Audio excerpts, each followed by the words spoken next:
राग गर्व अहंकार मनीष को शेष सीमार पहुंचाई दिए आ मनीष को बर्बाद कर दिए। आ जो जिनस मो पाख पड़ोशी घर लोक कर आज निज जाल निजे फसी जाइछन्ति। जो धमक देइथिले सेमाने सेटा आज करिक देखौछन्ति जोटा कि मो परिवार पई आम समस्त पई क्षतिकारक। कोठा घरे निया लागिबा भारी कष्ट आ थर जदि निया लागिला लिभिया पई भारी कष्ट होई पड़े। आ ता संगे संगे कोठा घरे निया लागिले लोक मरिबे सेटा भी कहया भूल। कोठा घरे अन्य कारण लोक मरी पारंती तार कारण हैला कोठा घरे अधिक अधिक धुआं हेले निश्वास नवा पई प्रश्वास नवा पई असुविधा हेले लोक सेबागे मरी पारंती।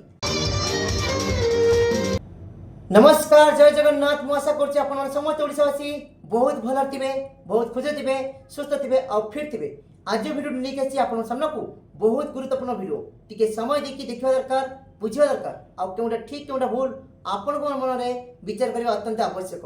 ए वीडियोटी मु बहुत छोट आकार बनैछि शॉर्ट वीडियो आपन समस्ते जानि रखा दरकार, सतर्क रहि दरकार। जेमिति मो सहित एवं मो परिवार सहित एते बड़ दुर्घटना घटिछि आमे अल्प के बंची जाइछु आ मु सेति में चिंता कली ए वीडियोटी समस्त पाखरे पहुंचे दरकार। सतर्क रहिबा मूल मंत्र। चाहे ए घटना आम सहित घटी पारे, आम पाख पड़ोशी घर लोक सहित घटी पारे किंबा आम आखपाखे साई भाई घटी पारे, किंतु सतर्क रहिबा मूल मंत्र। आ मु सेति में वीडियोटी निके यदि वीडियोटी भल लागे प्लीज अधिक लाइक करिवे, अधिक शेयर करिवे, लोकों पाखरे पहुंचे दरकार।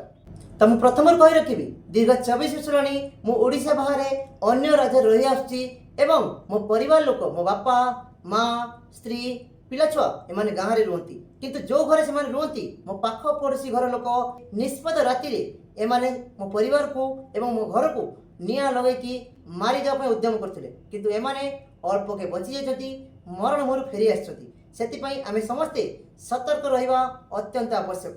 मु सेतिपई वीडियोटी बनौछि आ आपन मन समस्ते जानि दरकार केमिति बंची के आसिले, काहे कि निया लगेले, कोन पय लगेले, निया लगेबार उद्देश्य कोन, मु सब जिंस टिकनी जणेबी आ किए निया लगेछथि ताको नाम भी कहबी। किंतु गोटे कथा मन रखा दरकार, सतर्क रहिबा सबुडार मूल मंत्र। जे सतर्क रहितिबो आगुरु जे सूचना मिलितिबो सतर्क हेइ जइतिबो निश्चित विपद आगुरु बंची जिवो, विपद आपन पाखरु दूरे जिवो। आ सबुडार बड़ कथा ला राग गर्व अहंकार मनीष को शेष सीमार पहुंचाई दिए आ मनीष को बर्बाद कर दिए। आ जो जिनस मो पाख पड़ोशी घर लोक करिसेंती आज निज जाल निजे फसी जाइछन्ति। आ तार कारण हैला 2019 मसिया अक्टोबर मास पाखरु पाख पड़ोशी घर सहित आमर जागा बाड़ी लगी विशृंखला चलीछि। आ ए केस ए झगड़ा मगड़ा आमे पुलिस स्टेशन जाइछु, पुलिस स्टेशन कोन सफल न मिलबारु कोर्ट रो द्वारस्थ हेइछु।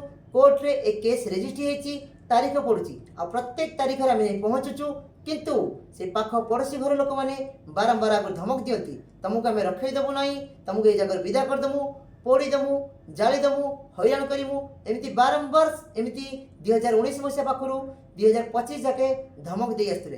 किंतु आमे माने मो परिवार न्याय व्यवस्था उपरे पूरा विश्वास अछि आ केउडा ठीक केउडा भूल मान्यवर जज विचार करिवे, आमे तो स्वागत करिवु। आम पाखरे स्वल्प आय अर्थ अभावरु से घर आमे कंप्लीट करि पार नथिलु 2019 मसिया पाखरु 2025 जाके, किंतु एई वर्ष माने जनवरी मास 22 तारिख रे 2025 रे से घरे पूजा पाठ करिकि आमे से घर प्रवेश कलु, माने गृह प्रवेश कलु। किंतु ता परे जो धमक देइथिले से माने सेटा आज करिक देखौछन्ति जोटा कि मो परिवार पई आम समस्त पई क्षतिकारक। आमे समस्त बहुत डर रे अछु आ सेति पई आईन आश्रय नहींचु।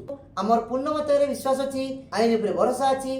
आ पाख पड़ोशी घर लोक सब आम उपर तागिद देखती, नाली आखि देखती, डराती। आमर अधिका पैसा अच्छी, आम पाखे लोक बल अच्छा, आम पाखे ताकत अच्छी, ता संगे संगे पावर अच्छी। आम दादागिरी देखुंट आ मुझे भिडियोटी करी। आज्ञा न्यायटा समस्त सामान आ ठीक भूल धर्म गोटे जिन अच्छी आ से धर्म को आम साक्षी रखिकी से घर को प्रवेश करूँ। आम जाचु न्याय से लोक मिले जी सत्य धर्म पाख ठिया हुए, किंतु जी अन्य जगह को जोर जोर दखल करे, अन्य जगह उपरे माड़ी बसे, अन्य को नाली आखि देखाए, अन्य लोक पर चढ़ी कथबार्ता करे, से लोक न्याय मिले ना।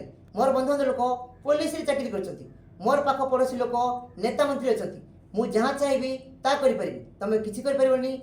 जोर जबरदस्ती दखल करबा ए लोकर काम जाओ न कहीं न्याय व्यवस्था पर आम परिवार लोक विश्वास करूँ, धर्म न्याय आम ठीक अच्छु, आमे विशृंखला करिनु। किंतु कथार अच्छी ना आखि बुझी बाट चलिले झिटिया पे पड़े। तार कारण है जो जगह बाड़ी उपर केस चलती, जो घर उपर केस चलती, से घर उपर ରାତି ଅଧରେ ମାନେ ନିଷ୍ପଦ ରାତିରେ ନିଆଁ ଲଗେଇବା ସାଙ୍ଗେ ସାଙ୍ଗେ ଆମେ ଆଉ ଗୋଟେ କଥା ବୁଝିବା ଦରକାର। କୋଠା ଘରେ ନିଆଁ ଲାଗିବା ଭାରି କଷ୍ଟ, ଆଉ ଥରେ ଯଦି ନିଆଁ ଲାଗିଲା ଲିଭିବା ପାଇଁ ଭାରି କଷ୍ଟ ହୋଇପଡ଼େ। ଆଉ ତା ସାଙ୍ଗେ ସାଙ୍ଗେ କୋଠା ଘରେ ନିଆଁ ଲାଗିଲେ ଲୋକ ମରିବେ ସେଟା ବି କହିବା ଭୁଲ।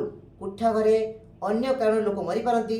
ତାର କାରଣ ହେଲା କୋଠା ଘରେ ଅଧିକରୁ ଅଧିକ ଧୂଆଁ ହେଲେ, ନିଶ୍ୱାସ ନେବା ପାଇଁ ପ୍ରଶ୍ୱାସ ନେବା ପାଇଁ ଅସୁବିଧା ହେଲେ ଲୋକ ସେବାଗେ ମରିପାରନ୍ତି। ଆଉ ଯେଉଁ ପରିବାର ଲୋକ ଯେଉଁ ଘରେ ମାତ୍ର ମା ଛୁଆ ନେଇକି ଶୋଇଛି, ରାତି ଅଧରେ ନିଆଁ ଲଗେଇବା, ସେ ଘରେ ଧୂଆଁ ପୁରେଇବା ଏବଂ ଏମିତି କାଣ୍ଡ କରିବା କେତେ ଦୁର୍ଯୁକ୍ତିଯୁକ୍ତ। ସେ ଜାଗା ଉପରେ କେସ୍ ଚାଲିଛି, ସେ ଘର ଉପରେ କେସ୍ ଚାଲିଛି।